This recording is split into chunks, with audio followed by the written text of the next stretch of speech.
So, Fabs, if somebody had the number one overall pick in their fantasy league, who do you think they should go with? Christian McCaffrey or Justin Jefferson, or does it kind of just depend in which league format you have? Well, league format's always important. I mean, in a standard league where you don't get points for catches, you're probably going with running backs more in the first round. But the wide receivers are kind of taken over the running backs as the most valuable position. So Justin Jefferson's my number one pick. McCaffrey's probably no worse than 3 or 4, though. I'd go Jamar Chase second. Running backs are going to be drafted at a less frequent rate in the top 2 or 3 rounds. There's still going to be a lot of them, but people are not going to just singularly focus on that position anymore. In fact, I've been going with a lot of wide receivers in my first 3 rounds, which is something I never did before. But the way that the trend is leaning right now, you could still get some pretty good running backs in the early middle rounds. Yeah, no, of course. And you know what really intrigues me is the second year wideouts. I feel like there's a lot of really good second year wideouts. So if I put you on the spot right now, how would you rank these four guys? Wilson, Chris Olave, Christian Watson, and George Pickens. What do you like about these four guys? I'd actually rank them exactly the way you listed them. Drake London's also in the mix there too. Drake London would probably be 3 on that list for me. Garrett Wilson had a good year as a rookie. He didn't have a great year. He won Offensive Rookie of the Year. He had 3 really kind of meh quarterbacks. Now he's got Aaron Rodgers. Olave was very good last year, but not nearly what he can be in this league. Hopefully, that rapport that he is gaining with Derek Carr will be beneficial to him. Michael Thomas is also healthy, at least for now. And then you mentioned George Pickens, who, he's got Deontay Johnson to contend with there, but he's going to pop in a lot of weeks. And he's a super athletic type of guy. I think Kenny Pickett's a big time sleeper. And those two have gained a pretty good rapport dating back to last year. And Christian Watson, I mean, which guy are we going to get? The first half guy that did nothing or the second half guy that turned into Chris Carter? I mean, we'll find out. But he's the number one from a fantasy perspective. I also like Romeo Doubs, though. I think Romeo Doubs could be a nice bargain down the stretch in PPR leagues if you're not focusing on wide receivers, which you should be. But if you can get him as like a wide receiver 5 type in the double-digit rounds, I think that could pay dividends. Okay, no, yeah, I completely agree. Faz, let me ask you about Bijan Robinson. There's a lot of hype coming out about him and everything. How do you expect him to do? And are there any other rookie running backs that you're kind of keeping an eye on? Bijan is definitely the top dog. He's a first round pick. I've seen him go 1 overall in some mocks, which is crazy. But I mean, who knows? Saquon Barkley, was an elite running back as a rookie. So was Zeke. And most running backs in the last 10 to 12 years who've been drafted in the top 10 in the NFL draft have been top 10 rookies among the running backs. And we've seen it with Zeke and Todd Gurley. And I mentioned Saquon Barkley and many others. Adrian Peterson. I think the only guy who drafted in the top 10 who didn't put up a top 10 season as a rookie was CJ Spiller. So that's going back a little bit ways. So Jahmyr Gibbs is moving up too, although I don't know that the hype is so warranted in PPR leagues.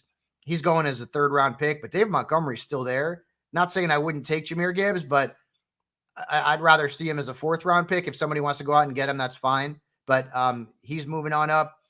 And honestly, a lot of the other rookies just ended up in bad spots, right? I mean, Zach Charbonnet landed in a bad spot in Seattle because they have Ken Walker. Devon Achane is at best the 3rd running back in Miami. Maybe he sneaks into the 2nd spot during the season. Jeff Wilson got put on injured reserve. But in terms of those rookie running backs, there's just not a lot of guys who ended up in spots where you can definitively say they're going to get touches. Even Charbonnet was a 2nd round pick.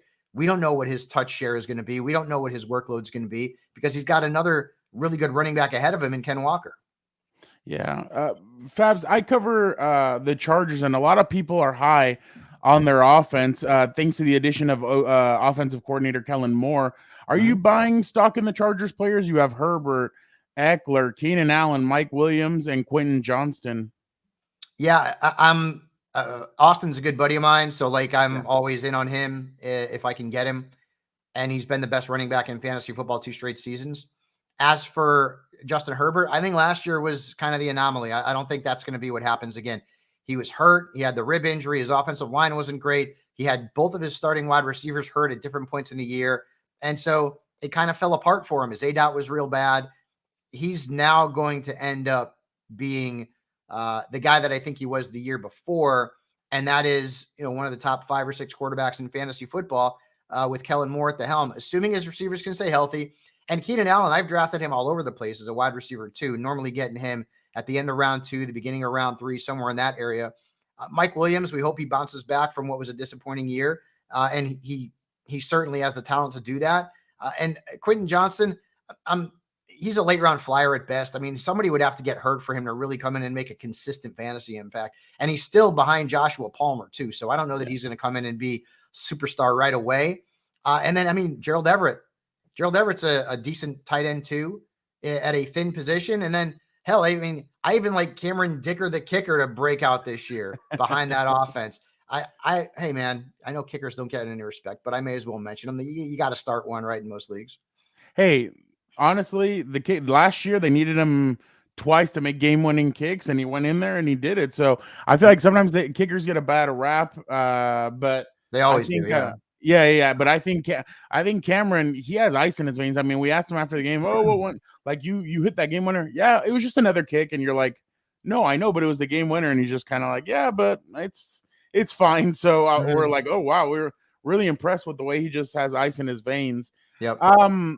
I like waiting on quarterbacks, but what's the real sweet spot? I don't want to be too late on quarterbacks either, but should I wait until the 9th round and maybe roll the dice on an Anthony Richardson, or kind of what are your thoughts on the quarterback situation? You can go either or. I've always been a guy who's waited, but this year I have changed that a little bit, right? So like if I see Jalen Hurts on the board in round 3, I may take him, or Josh Allen. I'm probably not going to give him Mahomes because he's a 2nd round pick.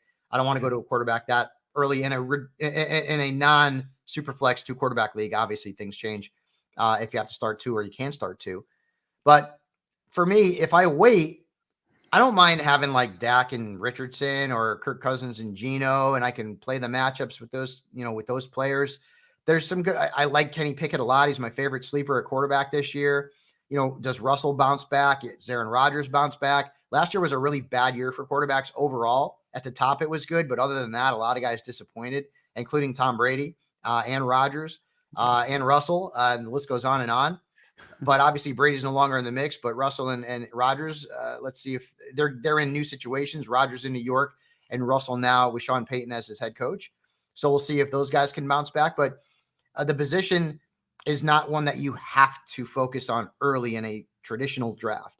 You can wait, like you said, and still get 2 really good quarterbacks who might not be elite, but together can give you some pretty good numbers on a weekly basis.